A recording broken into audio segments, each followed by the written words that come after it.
Hello बच्चों, जोरदार स्वागत करता हूं आपका अड्डा 24/7 के स्कूल के 9 एंड 10 यूट्यूब चैनल पे, है ना बच्चों। तो अड्डा 24/7 स्कूल के 9 एंड 10 यूट्यूब चैनल पे आपका स्वागत है और जोरदार वेलकम है ना बच्चों। शाम के 7 बज चुके हैं और मैं राघवेंद्र सिंह आपके लिए साइंस का लाइव सेशन लेकर फिर मौजूद हो चुका हूं। तो बच्चों, इससे पहले सेशन को मैं आगे बढ़ाऊं, जल्दी से फटाफट तरीके से सेशन को लाइक कर दीजिए और कमेंट बॉक्स पे हाय हेलो गुड इवनिंग जरूर टाइप कर दीजिए ताकि मुझे पता चल जाए कि आप बच्चों जुड़ चुके हो, है ना बच्चों।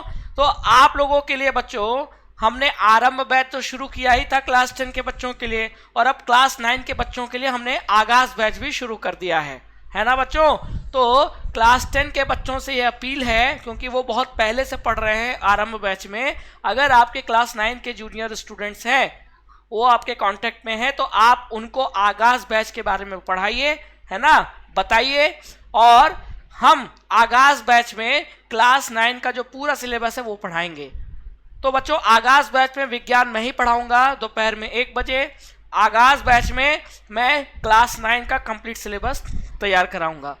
तो क्लास 10 का सिलेबस मैं आरंभ बैच में तैयार करा रहा हूँ। लाइव सेशन शाम को 7 बजे होता है। और क्लास 9 का जो सिलेबस है साइंस का, वो मैं दोपहर में 1 बजे जो लाइव सेशन होगा उसमें पढ़ाऊंगा, है ना बच्चों। तो आपको सभी सब्जेक्ट की जो टाइमिंग है आप सामने देख भी पा रहे हो। तो बच्चों, ये तो रहा आगाज और आरंभ बैच के बारे में, है ना बच्चों। और अगर आप नए स्टूडेंट हो तो बच्चों सब्सक्राइब करना ना भूलें हमारे यूट्यूब चैनल को। इसी यूट्यूब चैनल के बदौलत हम आपको सक्सेस दिलवाएंगे। कैसे? क्योंकि यही तो हम लाइव सेशन में आपको पढ़ाते हैं, प्रश्नों का अभ्यास कराते हैं, मेंटी क्विज कराते हैं, है ना बच्चों। तो चलिए फिर आगे बढ़ते हैं, देरी किस बात की बच्चों। कल के लाइव सेशन में आपको याद होगा हमने क्या पढ़ा था। हमने क्लास 10 का 14th चैप्टर 14वां अध्याय शुरू किया था, जिसका नाम था ऊर्जा के स्रोत, और उसका पहला भाग कल के लाइव सेशन में पढ़ा था। और आज हम ऊर्जा के स्रोत का दूसरा भाग पढ़ने वाले हैं, पार्ट 2 पढ़ने वाले हैं, जिसमें हमने जो ऊर्जा के पारंपरिक स्रोतों का नाम पढ़ा था ना, उस पे हम चर्चा करेंगे, है ना बच्चों। तो आज का आपको टॉपिक पता चल गया कि हम क्या पढ़ने वाले हैं। तो फिर देरी किस बात की, आगे बढ़ते हैं, सेशन को आगे बढ़ाते हैं। और इससे पहले कि मैं आपको ये बताऊं कि जो आज हम पढ़ने वाले हैं, उससे पहले कल का थोड़ा याद कीजिए। कल क्या पढ़ा था हमने? ऊर्जा क्या होती है, ऊर्जा कार्य करने के लिए जरूरत होती है, ऊर्जा का ऐसा ही मात्रक क्या होता है ना। और ऊर्जा का संरक्षण नियम पढ़ा था कि ऊर्जा को हम बना नहीं सकते, खत्म नहीं कर सकते, सिर्फ परिवर्तित कर सकते हैं, है कि नहीं। और फिर कई सारे परिवर्तन वाले मैंने उदाहरण आपसे पूछे थे, चित्र दिखाकर मैंने पूछा था कि कौन सी ऊर्जा किस में बदल रही है कि नहीं। फिर ऊर्जा किस लिए चाहिए? कार्य करने के लिए। और ऊर्जा का स्रोत क्या होता है? ईंधन। तो ईंधन कौन बन सकता है, ईंधन की खूबी क्या होती है, यह भी पढ़ाया था कि नहीं। तो इतना तो हमने चर्चा किया था। और ऊर्जा के पारंपरिक स्रोत क्या होते हैं, कल पढ़ाया था कि नहीं। कल आपको याद होगा कि मैंने ऊर्जा के पारंपरिक स्रोत, जो बहुत समय से हम ऊर्जा का इस्तेमाल कर रहे हैं, उसी को तो पारंपरिक स्रोत कहेंगे। तो कोयला, पेट्रोल, डीजल यानी जीवाश्म ईंधन, तापीय विद्युत संयंत्र और जल विद्युत संयंत्र, मैंने ये 3 नाम पढ़ाए थे। ये 3 उदाहरण हैं किसके? ऊर्जा के पारंपरिक स्रोतों के। अब इन्हीं पे चर्चा करनी है हमको डिटेल में, है ना बच्चों। तो चलिए शुरुआत करते हैं सबसे पहले किससे? जीवाश्म ईंधन से, यानी फॉसिल फ्यूल से।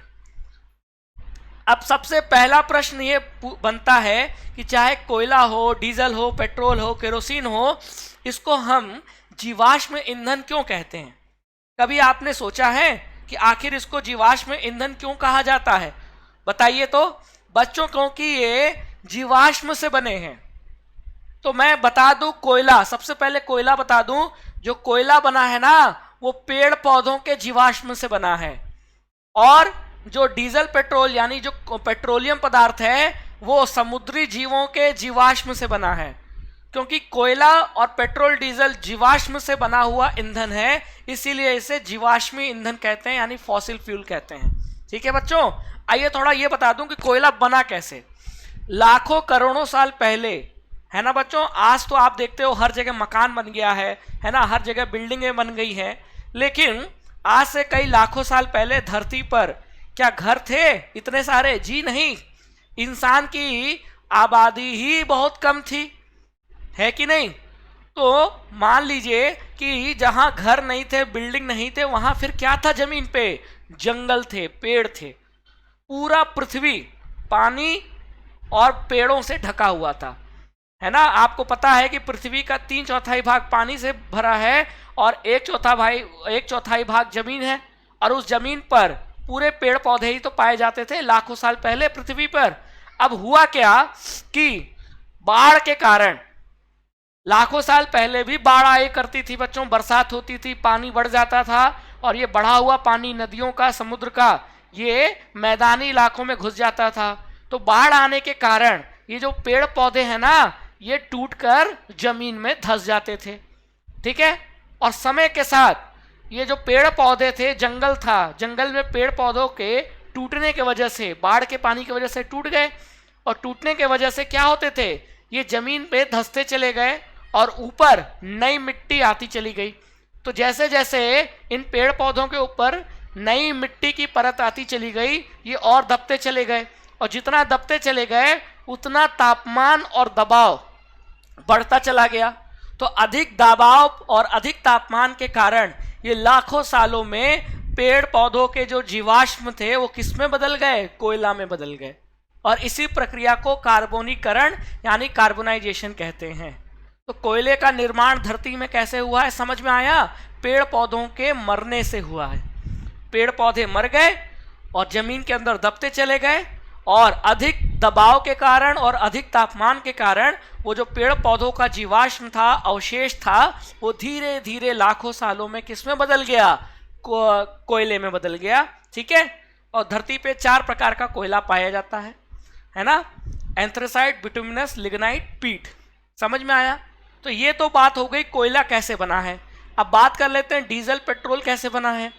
तो बच्चों, जमीन से जो हम तेल निकालते हैं ना, वो होता है कच्चा तेल, क्रूड ऑयल, और फिर उसको फ्रैक्शनल डिस्टिलेशन, ठीक है, उस प्रक्रिया से डीजल पेट्रोल को अलग अलग तापमान पे अलग कर लेते हैं।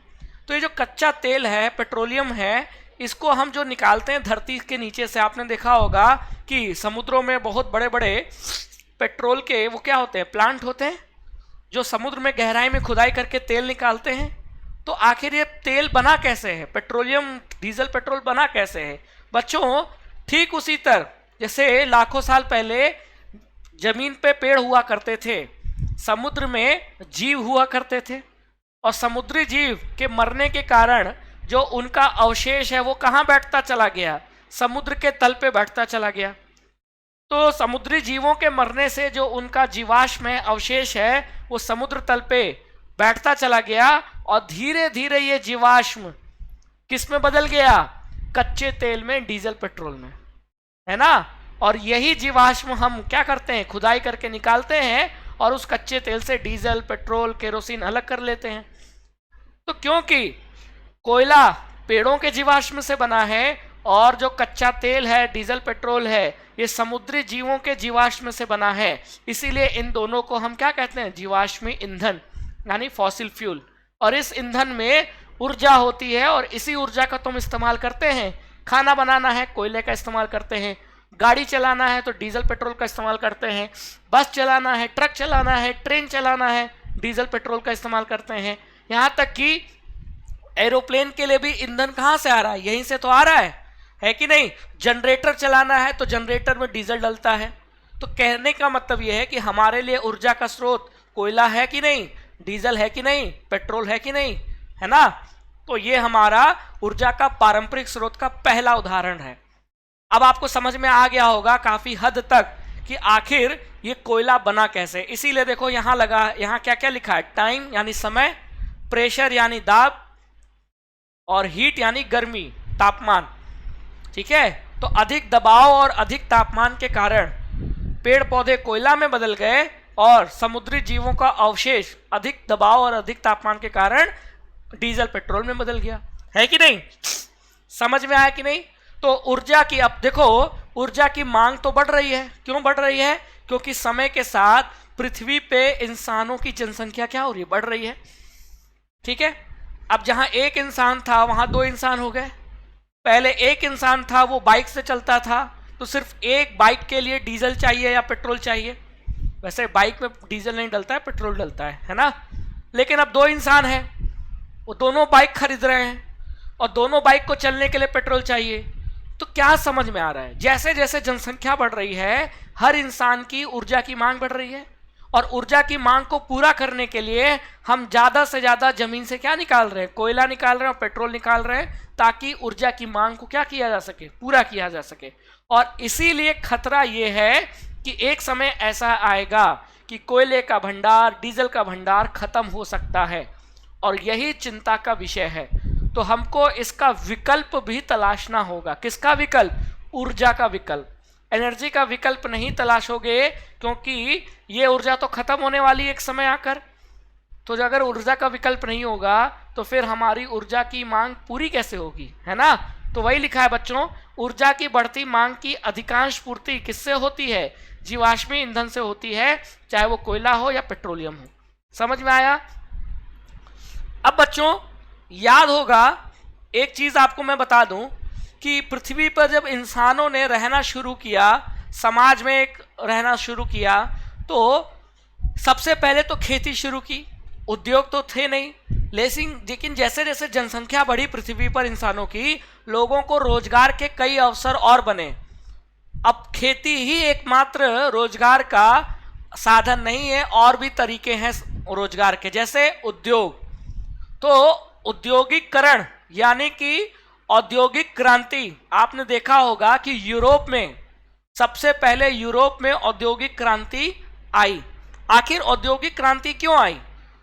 भाई कोयले की खोज हुई, है ना, और फिर ये पता चला कि भैया पानी को भाप में बदलकर हम ट्रेन चला सकते हैं।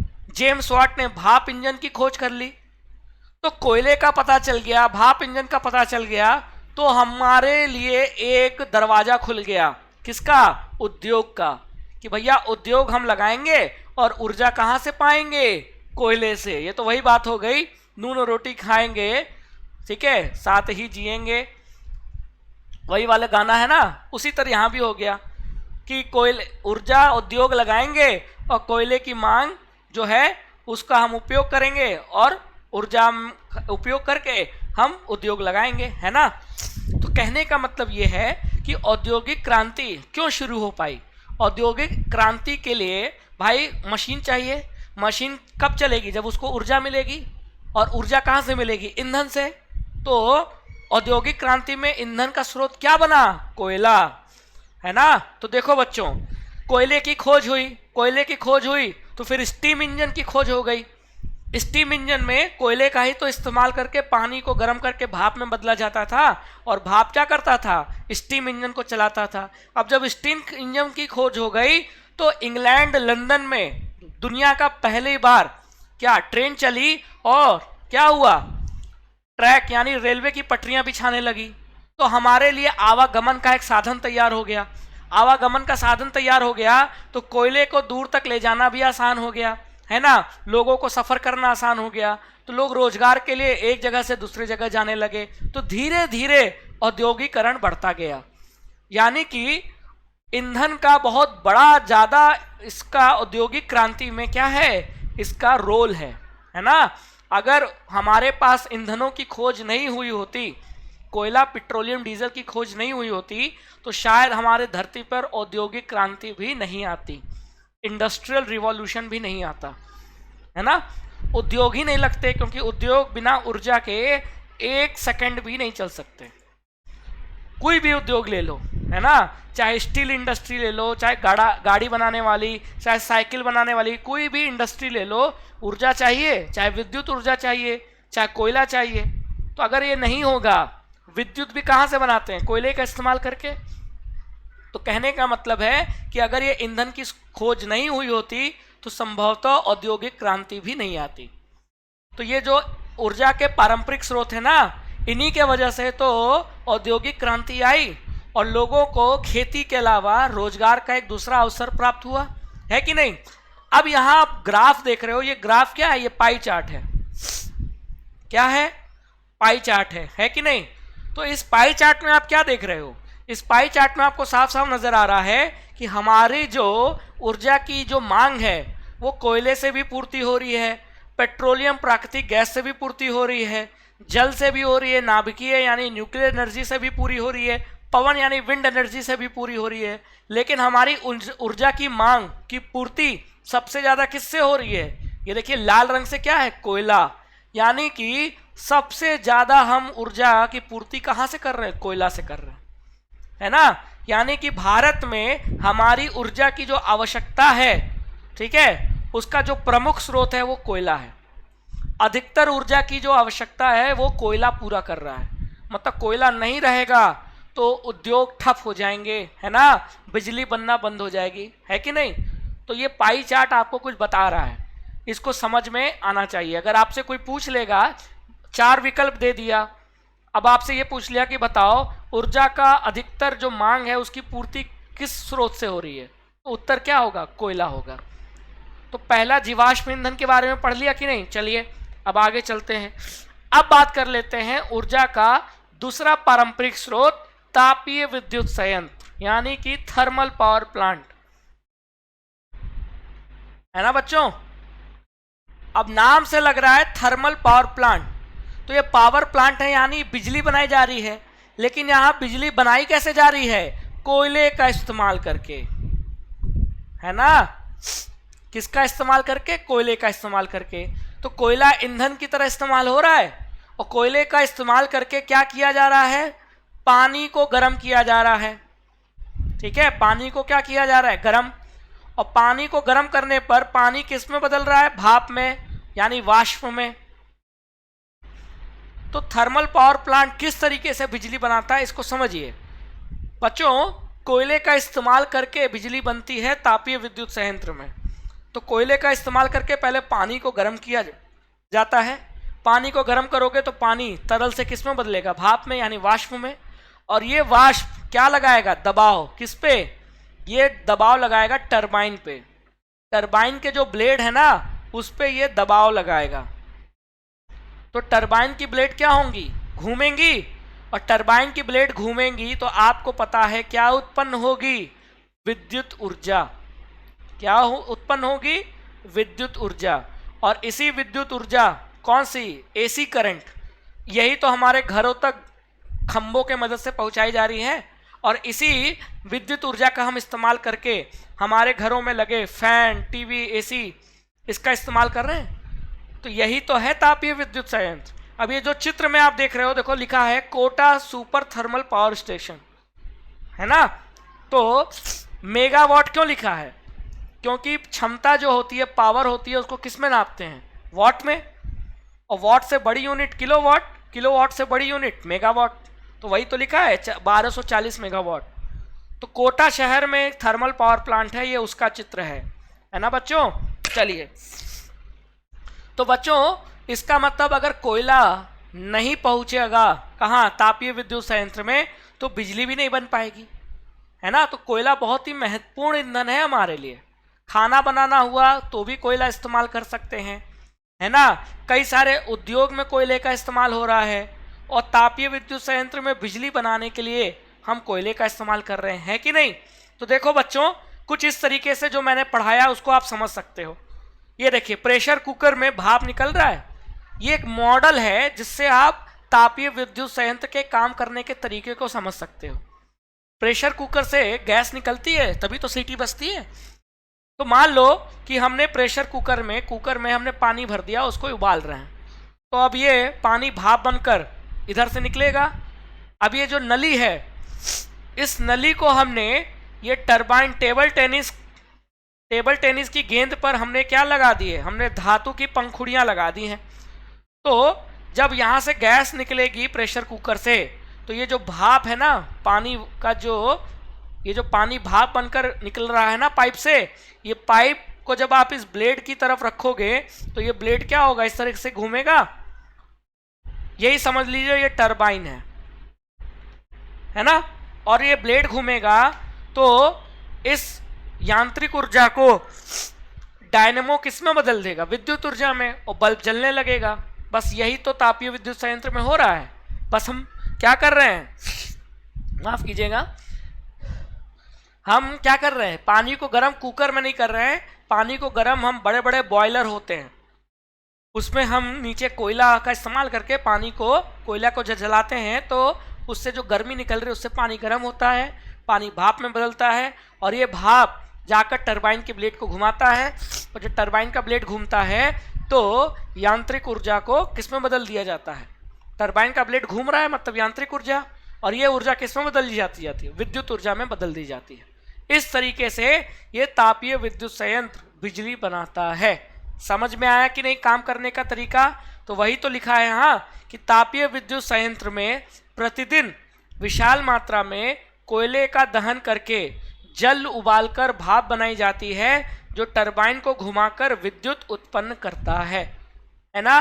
तो ये हमारा पारंपरिक ऊर्जा का जो पारंपरिक स्रोत है उसका दूसरा उदाहरण। पहला उदाहरण जीवाश्म ईंधन यानी कोयला, डीजल, पेट्रोल, और दूसरा हम पढ़ रहे हैं तापीय विद्युत संयंत्र, है ना।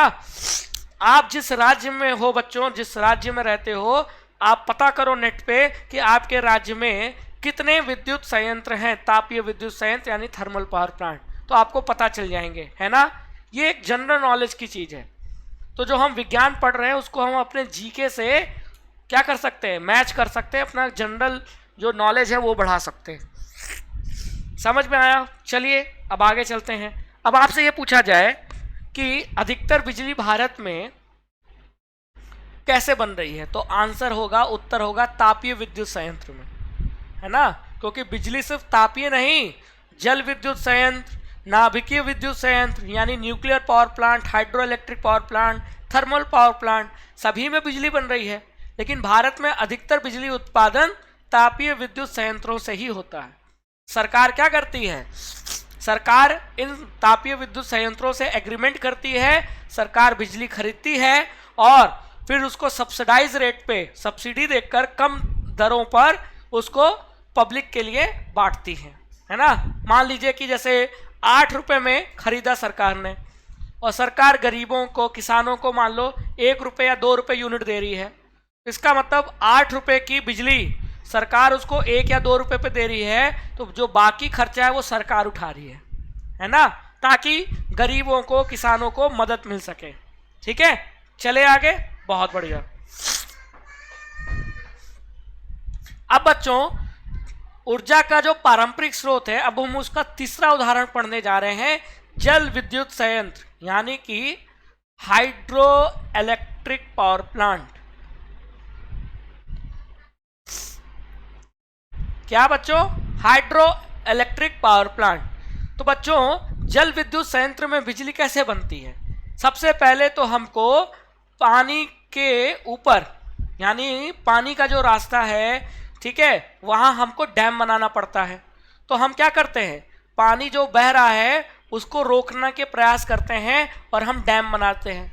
बड़े बड़े डैम आपने देखा ही होगा, जैसे यहाँ चित्र में नजर आ रहा है, ये आप डैम देख रहे हो, कितना विशालकाय डैम है। एक बहुत बड़े पानी के भंडार को भंडारित करके रखा गया है और इस डैम बनाकर, है ना। अब बच्चों डैम में क्या होते हैं, गेट होते हैं, बड़े बड़े क्या होते हैं, गेट होते हैं। जब बिजली बनानी होती है तो इन गेटों को यानी जल कपाटों को खोल दिया जाता है और जल कपाटों को खोलने के वजह से जो पानी है वो ऊंचाई से नीचे की तरफ गिरता है। तो पानी में ऊंचाई के कारण पानी में कौन सी ऊर्जा होगी, स्थितिज ऊर्जा यानी पोटेंशियल एनर्जी, और जैसे जैसे पानी नीचे आएगा इसकी पोटेंशियल एनर्जी यानी स्थितिज ऊर्जा कम होती जाएगी। तो ऊर्जा कम हो रही है तो ऊर्जा बदल किस में गई, ऊर्जा जा कहाँ रही है, क्योंकि अगर ऊर्जा कहीं कम हो रही है तो कहीं तो बढ़ रही होगी। तो पानी ऊंचाई से जो गिर रहा है, ठीक है, उसमें पानी में ऊंचाई के कारण जो स्थितिज ऊर्जा थी, पोटेंशियल एनर्जी थी, वो पानी के नीचे गिरने से वो किस में बदल रही है, काइनेटिक एनर्जी में। इसीलिए जैसे जैसे पानी नीचे आएगा पानी के जो रफ्तार है वो बढ़ती जाएगी। क्यों? क्योंकि पोटेंशियल एनर्जी पानी में वो किस में बदल जा रहा है, गतिज ऊर्जा में बदल जा रहा है। तो बहुत तेजी से पानी नीचे आता है और डैम के नीचे क्या होता है, टरबाइन होता है। क्या होता है, टरबाइन। तो यह टरबाइन देख रहे हो, ये देखिए टरबाइन की जो ब्लेड है, ये बहता हुआ पानी टरबाइन की ब्लेड से टकराता है। तो टरबाइन की ब्लेड क्या होती है, घूमती है। और आपको पता है कि जब टरबाइन की ब्लेड घूमेगी तो ये जो गतिज ऊर्जा है, काइनेटिक एनर्जी है, ये किस में बदल जाएगा? विद्युत ऊर्जा में। तो वही तो हम इस्तेमाल कर रहे हैं। कौन सी विद्युत ऊर्जा? AC current. तो प्रक्रिया तो वही है। तापीय विद्युत संयंत्र में बस ये कोयले का इस्तेमाल हो रहा था और वहां पानी को गर्म करके भाप बनाया जा रहा था और वो भाप टरबाइन को घुमाता था। लेकिन जल विद्युत संयंत्र में टरबाइन को कौन घुमा रहा है? पानी, बहता हुआ पानी जो ऊंचाई से गिर रहा है, वो जब ब्लेड पे टकराता है टरबाइन के तो टरबाइन को घुमाता है। और टरबाइन जब घूम रही है तो उसमें कौन सी ऊर्जा है? गतिज ऊर्जा। और ये गतिज ऊर्जा, काइनेटिक एनर्जी, किस में बदल जा रही है?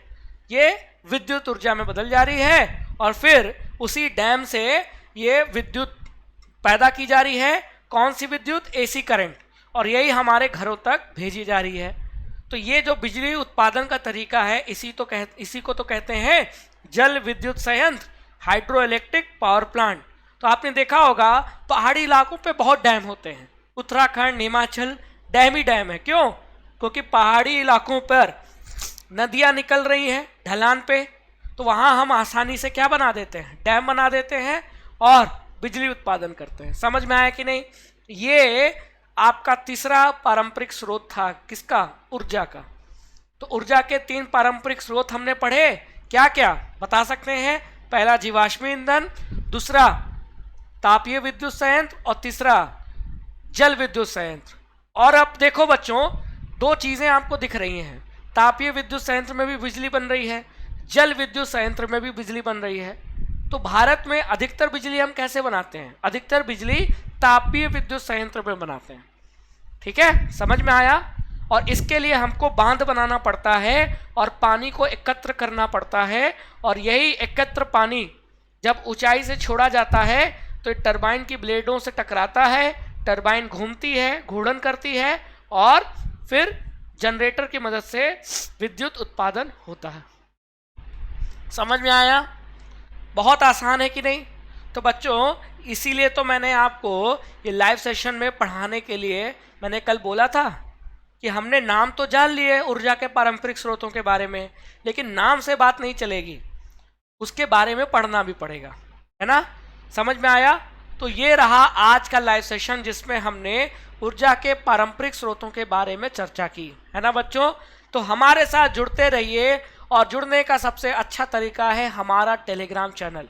हमारे 2 टेलीग्राम चैनल है बच्चों, अड्डा 24/7 स्कूल और अड्डा 24/7 क्लास 9 और 10। दोनों को सब्सक्राइब कर दीजिए। फ़ायदा ये होगा कि आप तक कोई भी जानकारी हम इसी टेलीग्राम चैनल के माध्यम से पहुंचाते हैं। लाइव सेशन का लिंक हम इसी टेलीग्राम चैनल पे दे देते हैं ताकि आप बस जाओ और क्लिक करो और लाइव सेशन से जुड़ जाओ। और लाइव सेशन का पढ़ाने के बाद जो PDF है वो भी हम इसी टेलीग्राम चैनल पे अपलोड कर देते हैं। तो ये टेलीग्राम चैनल बहुत ही महत्वपूर्ण है, तो इसको जरूर सब्सक्राइब कीजिए और शेयर भी कीजिए, है ना बच्चों? तो आज हमने जो अध्याय था उसका दूसरा भाग पढ़ा कि नहीं? मिलेंगे अगले सेशन में तीसरे भाग के साथ और इस अध्याय को और अच्छे से जानेंगे और इस अध्याय को और अच्छे से पढ़ेंगे, है ना बच्चों? तब तक अपना बहुत ख्याल रखिए। इस चैनल को अड्डा 24/7 क्लास 9 और 10 को सब्सक्राइब जरूर कीजिए, बेल आइकन को प्रेस जरूर कीजिएगा ताकि नोटिफिकेशन आप तक बहुत जल्दी पहुंच जाए और आप आसानी से लाइव सेशन से जुड़ सको, है ना बच्चों? तो हम इसी तरह पढ़ाते रहेंगे, आप पढ़ते रहिए, अभ्यास करते रहिए। चैप्टर के एंड में जब चैप्टर पढ़ लेंगे तो फिर प्रश्नों का अभ्यास करेंगे जैसा अभी तक करते आए हैं, और फिर मेंटी क्विज भी तो कराऊंगा, है कि नहीं? तो 13वां चैप्टर हमने पढ़ लिया, उसका मेंटी बाकी है, इस अध्याय का मेंटी हम करेंगे, है ना बच्चों? तो बिल्कुल पढ़िए। अब आपका ये जो सिलेबस है वो ख़त्म की ओर ही है, ठीक है? 14 के बाद 15 चैप्टर है, फिर 16 चैप्टर है, जल्दी से ख़त्म हो जाएगा, है ना बच्चों? चलिए, तो अपना बहुत ख्याल रखिएगा। Thank you so much.